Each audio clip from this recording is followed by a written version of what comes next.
আমার নবী যেদিন এই দেশ থেকে বিদায় হয়ে যাবে, আমার আল্লাহ জিবরাইলকে দিয়ে প্রস্তাব পাঠাইছিলেন, ও জিবরাইল আমার বন্ধুর কানে খবর দাও, আমার বন্ধু এই দেশের মাটিতে থাকতে পারবে না, আমার বন্ধু এই রক্ত মাখা জমিনের মধ্যে রাখবো না, আমার বন্ধুর দেহ আমার আরশের ডাইন পাশে দাফন করব। জিবরাইল খবর নিয়ে ডাকতেছেন, হুজুর আল্লাহর সালাম গ্রহণ করুন। আমি জিবরাইলের সালাম গ্রহণ করুন।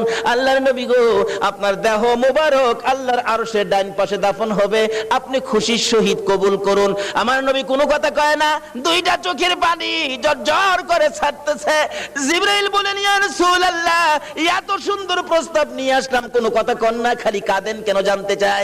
আমার নবী বলেন, জিবরাইল রে, তোমার জন্য খুশির খবর হতে পারে, আমি খুশি হতে পারলাম না। কেন পারলেন না?